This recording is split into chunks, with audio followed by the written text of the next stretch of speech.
Yisrael. Today we will be discussing what is faith.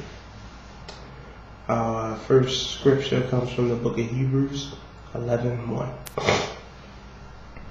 Now faith is the substance of things hoped for, the evidence of things not seen. This verse is self-explanatory. It defines what faith is, and it tells us exactly what faith is. We're going to revisit this verse later on in the lesson, but from the way it's worded, it seems like faith is something that's tangible, something that's you can feel and touch, something that's pliable, for you. And it seems like it's a present, it's a now, like it's present all the time. But let's look at the first time this word faith was used in the scriptures, and it's Deuteronomy 32 verse 20. And he said, I will hide my face from them, I will see what their end shall be, for they are a very froward generation, children in whom is no faith. Now we look up this word faith in the Hebrew. This is the first time it's ever been used, and the word is amun, and the word means establish, that is trusty, trustworthiness. But this word is derived from another word, and that word is amun. And this word means to build up or to support, to foster as a parent or a nurse. How when a child is young, it's not strong enough to care for itself. So a parent or a nurse, works with this child, takes care of it, fosters it until it's strong enough to take care of itself. So by definition, in the Hebrew, faith is a verb, because you're building up, you're supporting, that's an action. So let's look at the importance of faith. Let's look at why faith is important. James 2:14. What doth it profit, my brethren, though a man say he hath faith, and have not works? Can faith save him? James is asking a question, and he's saying that faith by itself, just having faith in something, can it save you? Can salvation come through just having faith? He answers it later on. We're going to go a little bit later on. The book of Hebrews 11:6. But without faith it is impossible to please him. For he that cometh to Elohim must believe that he is, and that he is a rewarder of them that diligently seek him. Now I looked up faith in the Greek. Okay. And this word is pistis, and it means persuasion, that is credence, moral conviction, especially reliance upon. Okay. Now this word pistis comes from another word, which is pitho, and that means to convince, by analogy to pacify. Okay. And to rely.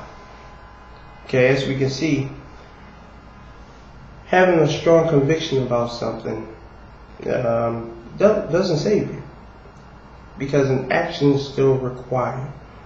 Okay, an action is still required as far as the faith goes. You can just say you have faith in something, and it's not going to mean anything, unless you take action.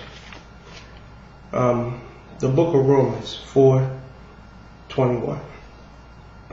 And being fully persuaded that what he had promised he was able also to perform, and therefore it was imputed for righteousness.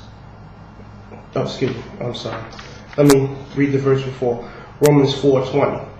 He staggered not at the promise of Elohim, though through unbelief, but was strong in faith, giving glory to Elohim, and being fully persuaded that what he had promised he was able also to perform, and therefore it was imputed to him for righteousness.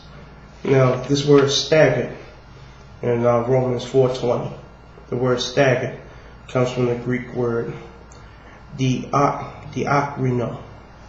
Okay, it means to separate thoroughly.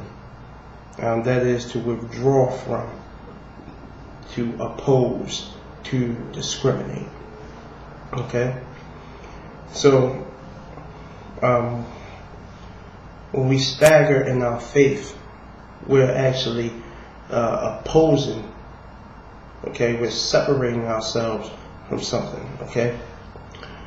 Now this word, the word is fully persuaded in verse 21. That comes from the word plerothioi. Okay, and that means to carry out fully. That is completely assured and entirely accomplished. So there's two ways you can look at faith. Those who stagger in their faith and waver, they're opposing, they're discriminating against they're separating themselves from something. And those who are fully persuaded, they're going to carry out fully, they're going to accomplish, they're completely assured that what's going to happen, what was promised to them, is going to take place. Okay. Now, this is the choice. That's the choice that Yahweh gave us. We can separate ourselves from the promise, or we can accomplish it. Okay. That promise was the Messiah. Is the Messiah. All right. Now, we're going to continue a little bit more, and still in the same book of Romans. Romans 4:22 again. And therefore it was imputed to him for righteousness.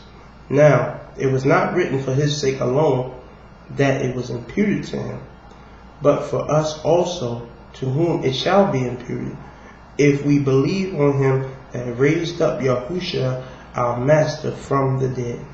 Okay? This verse shows that what our faith is for. Okay? Our faith is counted as righteousness because we're not righteous in the eyes of the Creator. The Creator called us sinners. The Scriptures calls us sinners. Every man is a sinner. Every man has sinned. All have sinned and fell short of the glory of God. So by us having faith, He uses our faith in Him and counts it as being righteous in His eyes. We're going to continue with part 2, and we'll pick up from where we left off. My name is David Well, from Bet Yahweh, Nation of Israel, and bid you shalom.